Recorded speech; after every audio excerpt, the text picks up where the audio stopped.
Captain Sarah Chen had always been different from other pilots. While her colleagues filled the ready room with loud stories and boastful tales, she sat quietly in the corner, reading technical manuals or studying weather patterns.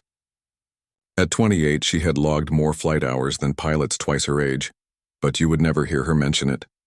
Her call sign was Whisper, not because she spoke softly, but because she could fly her aircraft so smoothly that it barely made a sound. The morning of the mission started like any other at the forward operating base in Afghanistan. Sarah performed her pre-flight checks with the same methodical precision she always used. Her aircraft, a modified transport helicopter, was her pride and joy. She knew every bolt, every wire, every system better than the mechanics who maintained it. The other pilots often joked that she could fly blindfolded, but Sarah never found those comments funny. Flying was serious business and lives depended on her skills. The briefing room was tense that morning. 12 Navy SEALs had been dropped deep behind enemy lines for a reconnaissance mission 3 days earlier.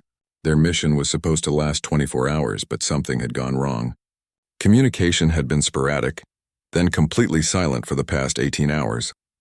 Intelligence reports suggested they were trapped in a valley surrounded by hostile forces, with no clear extraction route. Colonel Martinez, the base commander, looked directly at Sarah as he explained the situation. The SEALs were in a location that conventional rescue operations couldn't reach.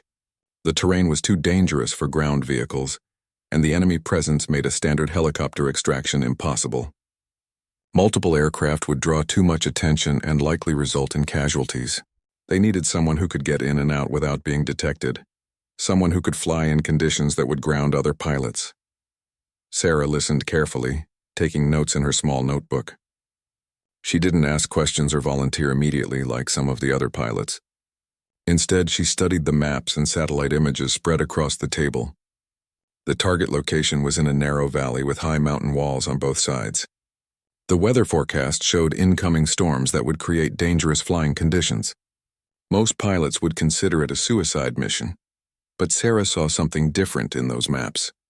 She noticed a flight path that others had missed, a route that would require flying dangerously close to the mountain peaks, but would keep them below enemy radar. It would mean flying in weather conditions that pushed both aircraft and pilot to their absolute limits. The margin for error would be practically zero. When Colonel Martinez asked who would volunteer for the mission, the room fell silent. The other pilots exchanged glances, each knowing the risks involved. This wasn't about courage, they were all brave. This was about skill and the kind of flying that required absolute precision. After a long moment, Sarah quietly raised her hand. The colonel wasn't surprised. He had been hoping Sarah would volunteer, but he had to ask the question that was on everyone's mind. Could she really handle flying in those conditions while carrying 12 additional passengers? The weight would affect her aircraft's performance, and she would need to land in a space barely large enough for her helicopter. Sarah's response was typical of her personality. She didn't make any bold promises or dramatic speeches. She simply stated that she had studied the mission parameters and believed it was possible. She requested 2 hours to prepare her aircraft and plan her flight route. She also asked for the most recent intelligence on enemy positions and weather updates. As the briefing ended, Sarah remained behind to study the maps more carefully. She traced potential flight paths with her finger, calculating fuel consumption, flight times, and emergency options.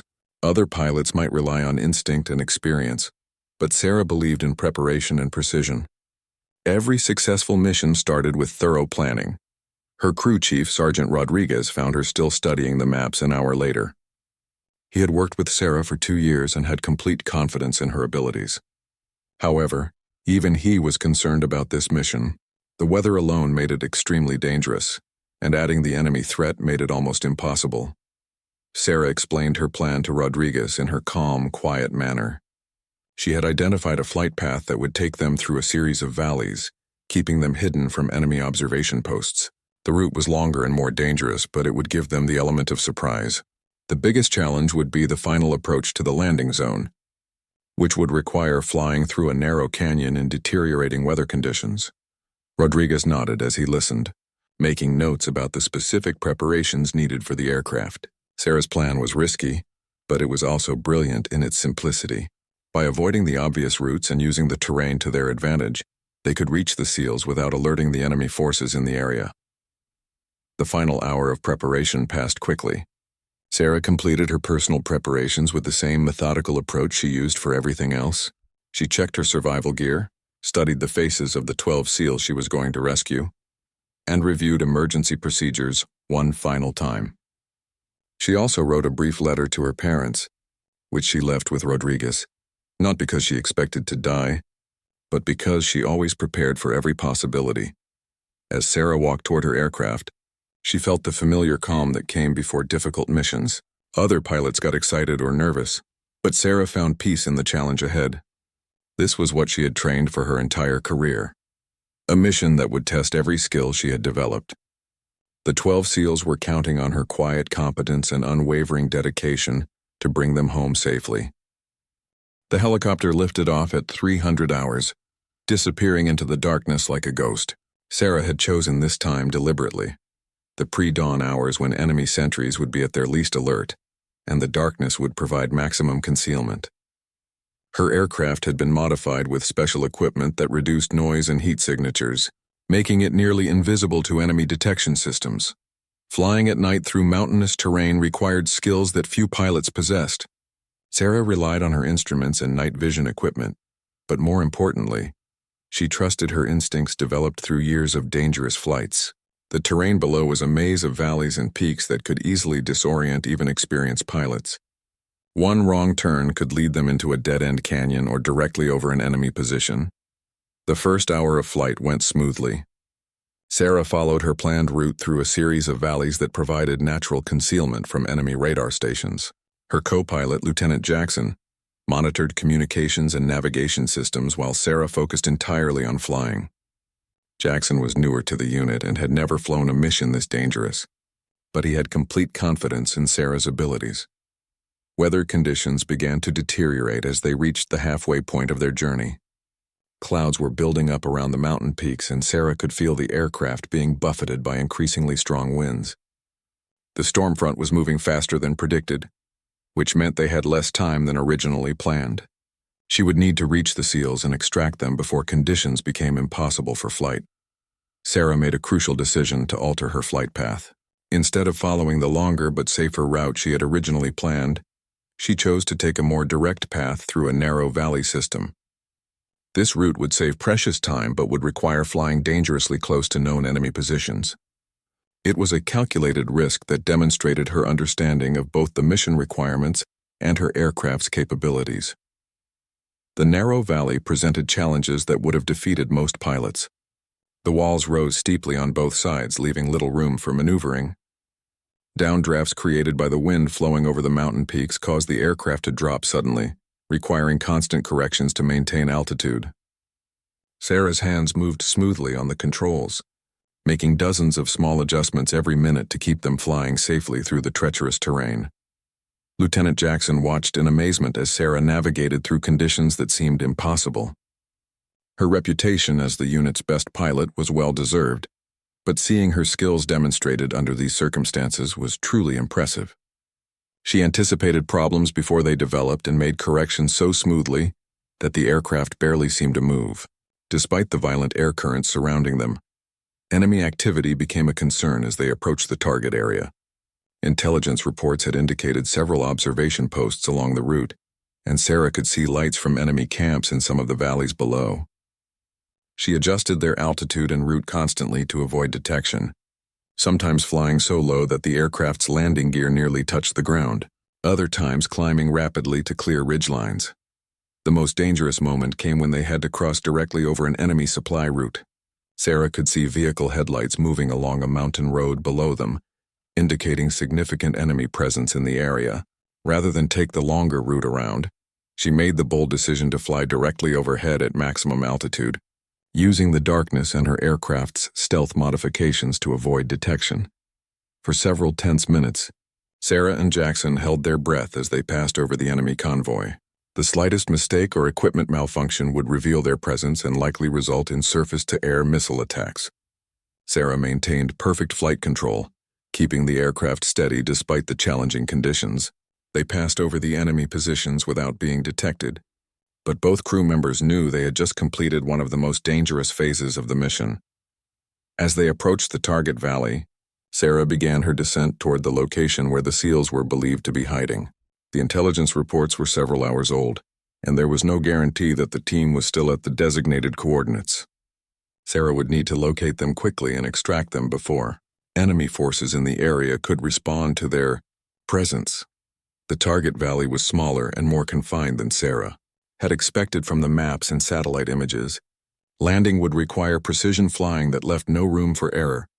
The available space was barely large enough for her aircraft, and the surrounding terrain would make takeoff extremely challenging with a full load of passengers. Sarah studied the area carefully as she circled at low altitude, looking for the best approach angle. Sarah spotted the signal from the SEAL team, a brief flash of infrared light that was invisible to the naked eye, but clearly visible through her night vision equipment. The team was positioned on a small flat area about halfway up the valley wall, in a location that provided some protection from enemy observation, but was extremely difficult to reach by aircraft. The approach to the landing zone would require Sarah to fly down the center of the valley, then execute a sharp turn and climb to reach the team's position. The maneuver would need to be completed quickly to minimize their exposure to potential enemy fire. Sarah explained her plan to Jackson, who would coordinate with the SEAL team leader to ensure the fastest possible loading once they landed.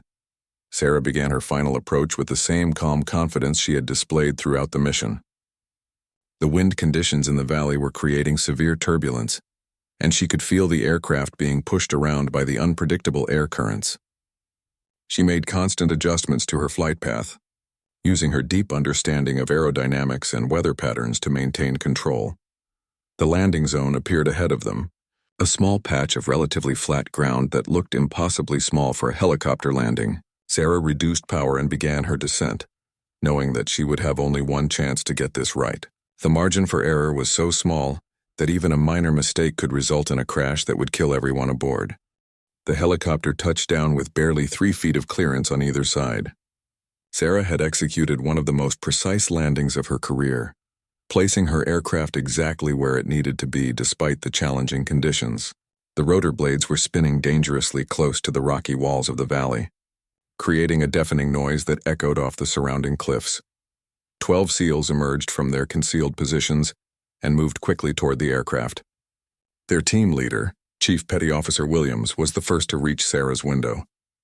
His face showed the strain of 3 days behind enemy lines, but his eyes conveyed both relief and professional respect for the pilot, who had managed to reach them in impossible conditions.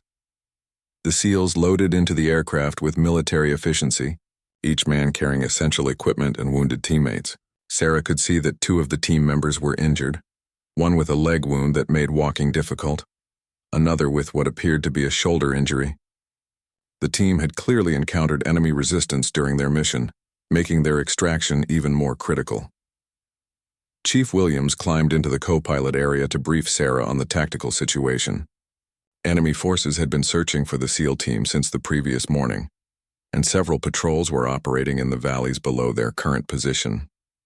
The team had observed increased radio chatter and vehicle movement, suggesting that enemy commanders knew American forces were in the area and were actively hunting for them.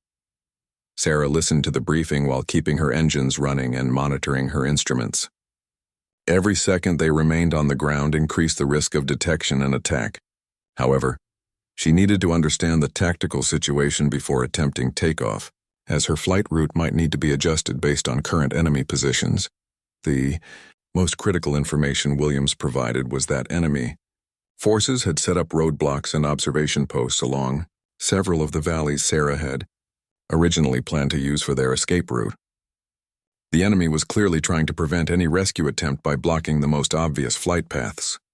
Sarah would need to find an alternative route that avoided these new positions while still allowing safe passage through the mountainous terrain. Sarah made a quick decision to use a route she had considered but rejected during her mission planning. This path would take them through even more dangerous terrain, including a narrow canyon that would require flying below the rim while navigating around several sharp turns. The route was technically more challenging, but it would avoid the areas where enemy forces were concentrated. As the last SEAL secured himself in the aircraft, Sarah began her takeoff sequence. The additional weight of 12 passengers significantly affected her aircraft's performance, requiring careful management of power and flight controls. The confined space made takeoff extremely dangerous, as she had to climb steeply while turning to avoid the valley walls. The aircraft lifted off slowly, struggling against the additional weight and the difficult atmospheric conditions in the valley. Sarah used every bit of her skill and experience to coax maximum performance from her helicopter, gradually gaining altitude while navigating between the rocky walls that seemed to close in around them. Enemy muzzle flashes suddenly appeared from positions along the valley rim. The SEAL team had been spotted during the loading process, and enemy forces were now engaging them with automatic weapons and rocket-propelled grenades. Sarah could hear the distinctive crack of bullets passing close to her aircraft, but she maintained her focus on flying while trusting her passengers to handle the tactical situation. The SEALs returned fire from the aircraft's open doors, using their superior training and equipment to suppress enemy positions. Chief Williams coordinated their defensive fire while providing Sarah with information about threat locations. The teamwork between pilot and passengers was flawless, each group focusing on their area of expertise while supporting the others. Sarah executed a series of evasive maneuvers that demonstrated her exceptional flying skills. She used the terrain to mask her aircraft's movement, flying behind ridgelines and through valleys to break enemy contact. The helicopter twisted and turned through the mountain landscape like a living thing, responding instantly to Sarah's control inputs despite the challenging flight conditions. A rocket-propelled grenade exploded near the aircraft, close enough to rock the helicopter and fill the cabin with smoke and debris. Sarah felt the aircraft shudder but continued flying, quickly checking her instruments to assess any damage. Several warning lights illuminated on her control panel, indicating damage to non-critical systems, but the main flight systems remained operational. The SEALs continued to engage enemy positions as Sarah flew them out of the immediate danger area. Their accurate fire forced enemy gunners to take cover, reducing the effectiveness of their attacks and allowing the aircraft to escape the trap that had been set for them. The professional skill of both the pilot and her passengers was making the difference between success and disaster. Sarah navigated through the narrow canyon she had chosen for their escape route. The passage was so tight that her rotor blades were only meters from the canyon walls on either side. Flying through such confined space required absolute precision, especially with an aircraft that was handling differently due to battle damage and the additional weight of passengers. The canyon twisted and turned in a series of sharp bends that challenged even Sarah's exceptional flying skills. She had to constantly adjust her flight path while maintaining precise control of altitude and airspeed. One mistake would send them crashing into the canyon walls, killing everyone aboard. The margin for error was measured in inches rather than feet. Behind them, enemy forces were mobilizing for pursuit. Sarah could see lights from vehicles moving through the valleys, and radio intercepts indicated that enemy commanders were coordinating a search effort. Multiple units were being directed toward likely escape routes, creating a net that was designed to prevent their escape. Sarah pushed her damaged aircraft to its maximum safe performance, knowing that speed was now their greatest ally. The longer they remained in enemy territory, the greater the chance that they would be intercepted by forces moving to block their escape. Her quiet confidence and methodical approach were being tested by the most challenging flying conditions of her career. The aircraft emerged from the narrow canyon into a wider valley system, but Sarah's problems were far from over. Her instruments showed multiple system failures caused by the rocket explosion and small arms fire. The hydraulic pressure was dropping steadily, making the aircraft increasingly difficult to control. Fuel consumption was higher than normal, indicating possible damage to fuel lines or tanks. Chief Williams noticed Sarah's increased focus on her instruments and asked about their status. Sarah explained the situation calmly, without any trace of panic or fear. The aircraft was still flyable, but they needed to reach friendly territory before the damage became critical. She estimated they had perhaps 30 minutes of safe flight time remaining. The weather conditions continued to deteriorate as the predicted storm front moved into the area. Visibility was decreasing rapidly, and strong winds were creating severe turbulence that made flying even more challenging. Sarah had to fight the controls constantly to maintain their flight path, while also monitoring her failing systems and watching for enemy activity. Radio communications with their base had been impossible due to the mountainous terrain, but as they climbed to cross a high ridge, Sarah was finally able to establish contact. She transmitted a brief status report, informing the base that the SEAL team had been recovered, but that her aircraft was damaged and needed immediate assistance upon landing. The base commander immediately scrambled emergency response teams and cleared the airspace around the base for Sarah's approach. Medical teams were alerted to stand by for the injured SEALs, and maintenance crews prepared for a possible emergency landing. Everyone at the base understood that Sarah was pushing her damaged aircraft to its limits to bring the rescue team home. Enemy radio intercepts indicated that pursuit forces were still searching for the American aircraft. Multiple enemy units had been deployed to likely escape routes, and Sarah could see vehicle lights moving through several valleys below their current position. The enemy was clearly determined to prevent their escape and was committing significant resources to the effort. Sarah made another critical decision to deviate from her planned route. Intelligence reports indicated that enemy forces were moving to block the most direct path back to base. Instead, she chose to fly a longer route through more dangerous terrain, trading safety margins for the element of surprise. This decision demonstrated her ability to adapt to changing conditions while managing multiple crises simultaneously. The new route took them through a series of high mountain passes that were notorious for dangerous flying conditions. Strong winds created by the terrain could easily force an aircraft into the ground, and the thin air at high altitude reduced engine performance. With her damaged aircraft carrying maximum weight, Sarah was pushing the limits of what was possible. Fuel became a critical concern as they climbed toward the first mountain pass. The extra distance required by the new route, combined with increased fuel consumption due to battle damage, meant they would be operating with minimal reserves. Sarah calculated their fuel consumption carefully, knowing that running out of fuel over enemy territory would be fatal for everyone aboard. The first mountain pass presented Sarah with some of the most challenging flying conditions she had ever encountered. Severe downdrafts created by wind flowing over the peaks caused the aircraft to lose altitude rapidly, requiring constant power adjustments to maintain flight. The damaged hydraulic system made the aircraft respond sluggishly to control inputs, forcing Sarah to anticipate problems well in advance. Chief Williams and his team remained alert for enemy activity, but their primary concern was now the weather and mechanical problems rather than enemy fire. The SEALs could see the strain on Sarah's face as she fought to control the damaged aircraft in increasingly dangerous conditions. They understood that their survival now depended entirely on her flying skills and determination. Sarah successfully navigated through the first pass, but she could see that conditions ahead were even worse. The storm was intensifying rapidly, with heavy snow beginning to fall and visibility dropping to dangerous levels. Flying through mountain passes in these conditions would normally be considered impossible. But returning to enemy territory was not an option. The aircraft's electrical system began showing signs of failure as they approached the second mountain pass. Several instruments flickered and went dark, forcing Sarah to rely on backup systems and her own experience to maintain control.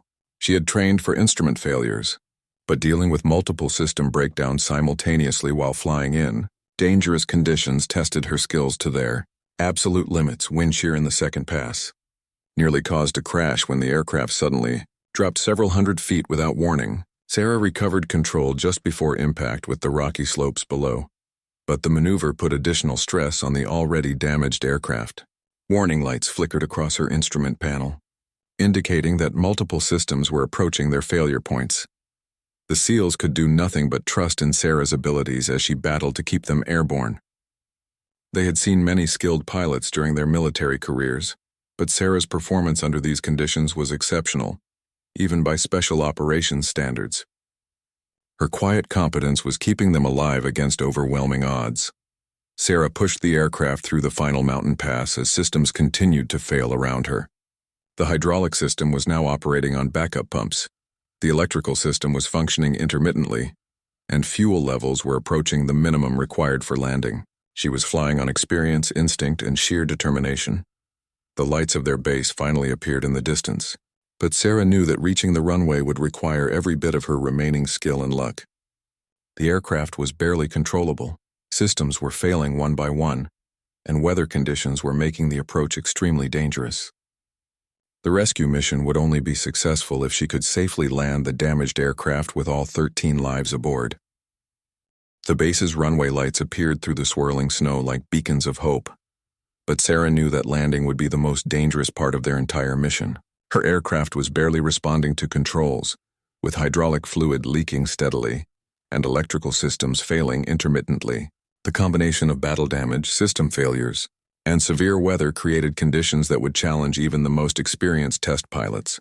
Sarah contacted the control tower to declare an emergency and request priority landing clearance. The tower controller, who had worked with Sarah for over 2 years, immediately recognized the stress in her normally calm voice. Emergency vehicles were positioned along the runway, and all other air traffic was diverted to allow Sarah an unobstructed approach. The approach to landing required Sarah to descend through the storm while managing multiple system failures. The aircraft's automatic flight systems had failed completely, forcing her to fly manually using only basic instruments and her own experience.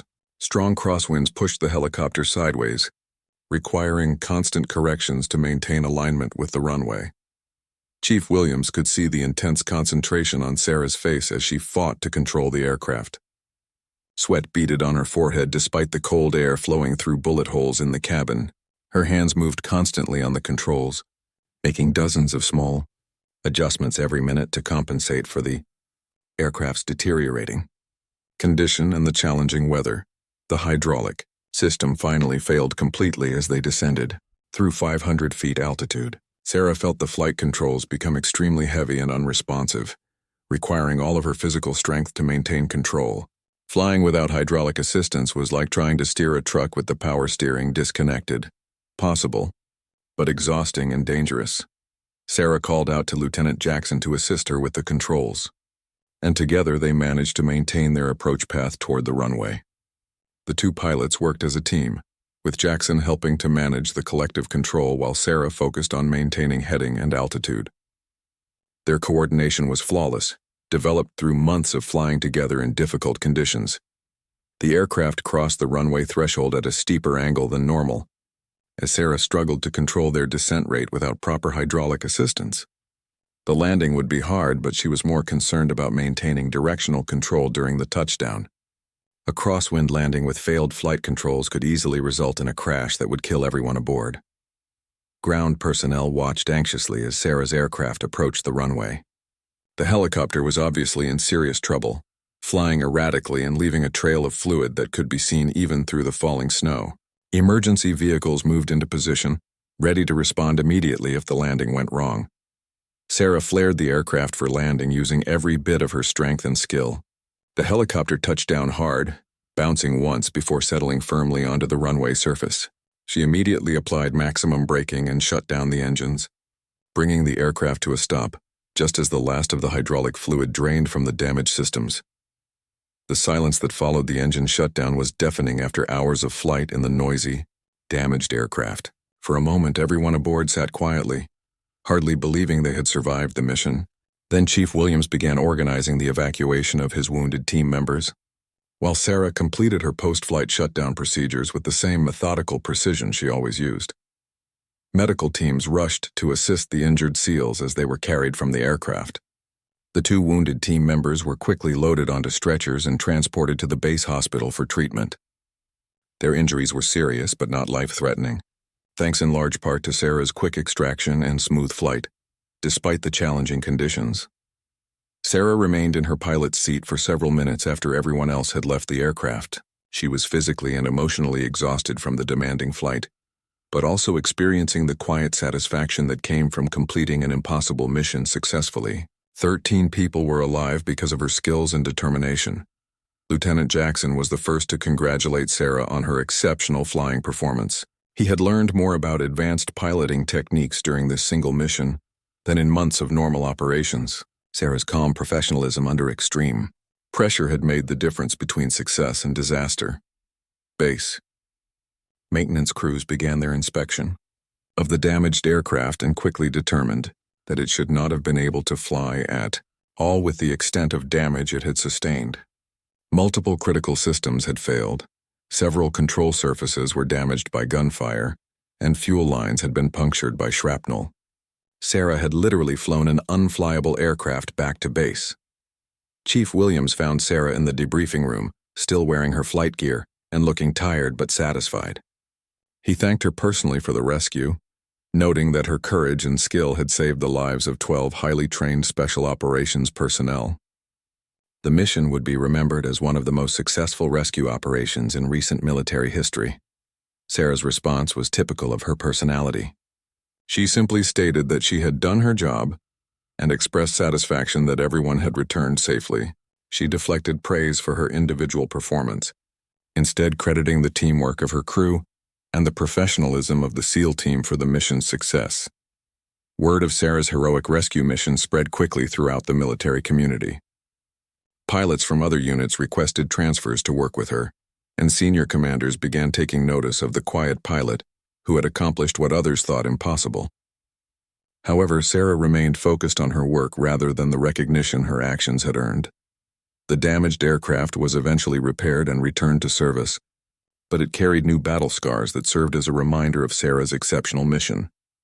Maintenance crews who worked on the helicopter often commented that they couldn't believe anyone had been able to fly it home in its damaged condition. Sarah had achieved something that would become legend among military aviators. 3 weeks after the rescue mission, Sarah sat in the same briefing room where the operation had been planned. This time, however, she was not receiving mission orders, but rather preparing for a ceremony that made her deeply uncomfortable.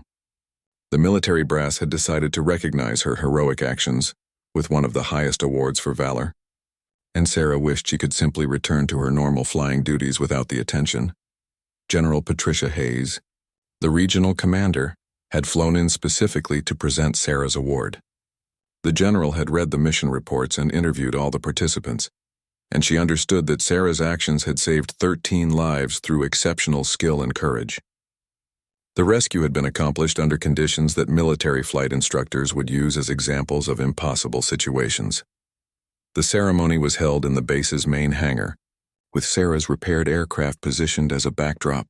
The bullet holes and shrapnel damage had been repaired, but small memorial plaques marked the spots where enemy fire had struck the helicopter. The aircraft served as a visible reminder of the dangers Sarah had faced during the rescue mission. Chief Williams and his 11 team members attended the ceremony in full-dress uniform. They stood at attention as General Hayes read the citation describing Sarah's actions during the rescue operation. The formal military language could barely capture the reality of what Sarah had accomplished, but it conveyed the significance of her achievement to the assembled audience. Sarah stood quietly as the general described her flight through enemy territory, the precision landing under fire, and the skill required to fly a damaged aircraft through dangerous weather conditions. She remained characteristically modest, showing no signs of pride or self-satisfaction despite the extraordinary nature of her accomplishments. Her focus remained on her duties as a military pilot rather than personal recognition. The Distinguished Flying Cross was pinned to Sarah's uniform by General Hayes, who spoke personally about the importance of quiet professionals like Sarah to military operations. The general noted that Sarah's actions exemplified the highest traditions of military aviation and represented the kind of courage and skill that kept America's service members safe around the world. Following the formal ceremony, Chief Williams approached Sarah with a gift from his SEAL team. They had commissioned a custom patch showing Sarah's aircraft flying through mountain peaks, with the inscription, "Whisper, Guardian Angel," below the image. The patch would become one of the most requested items among military aviators, symbolizing the highest levels of flying skill and dedication. The 2 injured SEALs who had been wounded during the mission made special efforts to thank Sarah personally. Both men had recovered completely from their injuries and were returning to active duty with their team. They credited Sarah's smooth flying and quick extraction with preventing their wounds from becoming life-threatening during the long journey back to base. Lieutenant Jackson, who had served as Sarah's co-pilot during the mission, was also recognized for his role in the successful rescue. He had learned valuable lessons about crisis management and teamwork from working with Sarah under extreme conditions.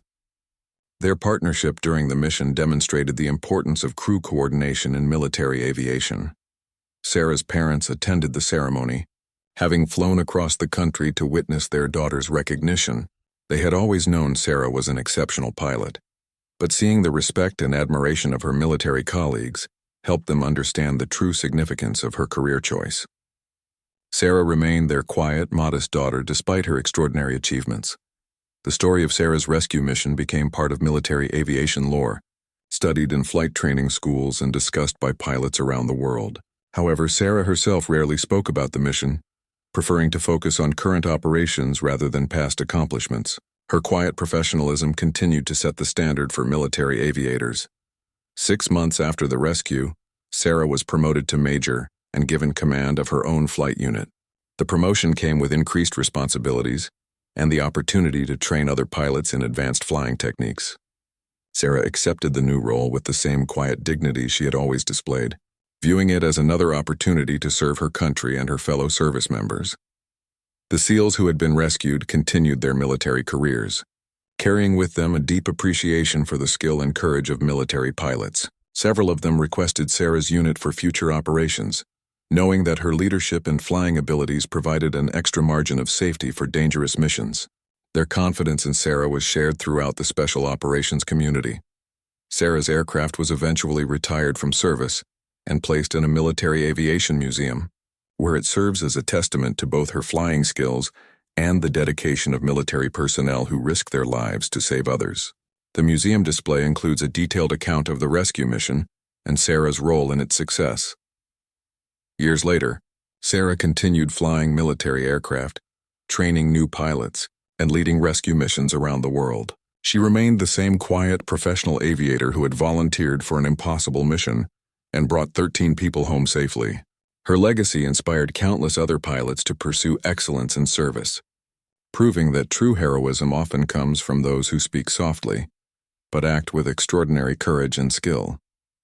The rescue mission demonstrated that individual excellence, when combined with dedication and proper training, could overcome seemingly impossible odds. Sarah's story became a reminder that heroes are often found among quiet professionals who simply do their jobs with exceptional skill and unwavering commitment to protecting others.